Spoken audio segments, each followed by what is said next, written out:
When an accident happens and when things go wrong, we have this tendency to apply a just culture process or an independent accident investigation, or we call it a reasonable man's test to determine the extent of the problem. Let's just try and find out what does that even mean? Words like common sense, reasonable man's test. What do these terms even mean? The principles of tort law, for example, which would apply to accidents, have all sorts of tests and all sorts of principles that lead the courts or lawyers to determine whether or not there is liability for that particular accident, right? So one of the more interesting elements of it is the reasonable man test, right? So when you're doing law, especially tort law in the area of accidents, you ask the question, would a reasonable man have foreseen that this would happen? And so the reasonable man, of course, is a mythical character. And who is he or she? But she wasn't allowed into the discussion for, well, it's still the reasonable man in all the law texts.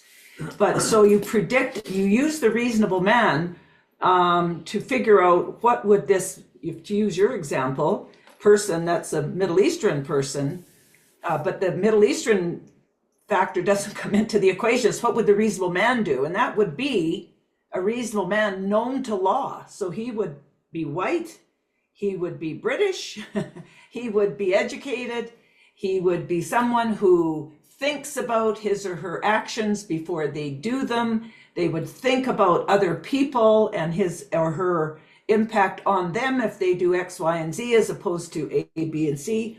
And so that's the test of tort liability. I'm sure you're familiar with it, Nipin, but that's a perfect parallel to what we're talking about here in the residential school experience and the way that Indigenous people were treated by our government for 150 years. It would be, what would a reasonable man say these children need to be successful in a white world?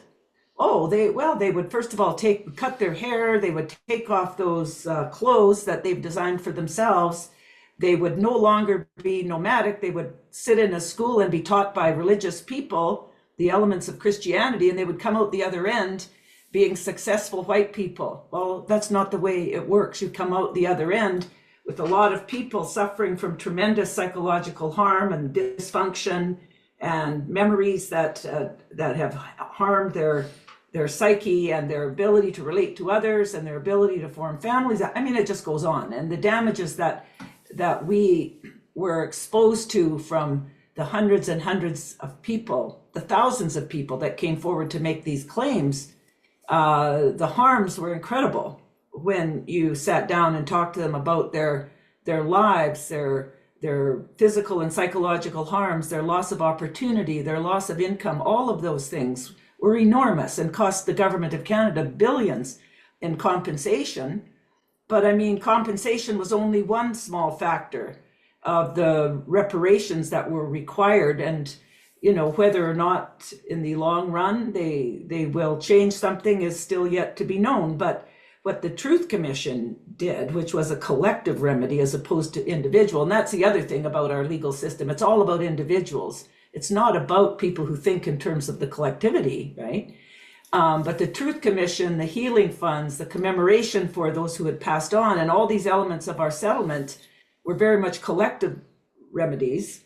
And with the view that if these things were to be embraced by the Indigenous population as well as the mainstream population, and the truth be known, that we could make some progress towards a reconciliation, meaning an appreciation and respect for the other culture and what had been done to them, the lands that had been stolen, the children that had been abused, the intergenerational harm that results from this kind of experience in one's life. So I see a tremendous, I agree with you, the parallels are clearly there between assimilation and accident prevention. It's the same mind frame, right? It's the same frame of thinking.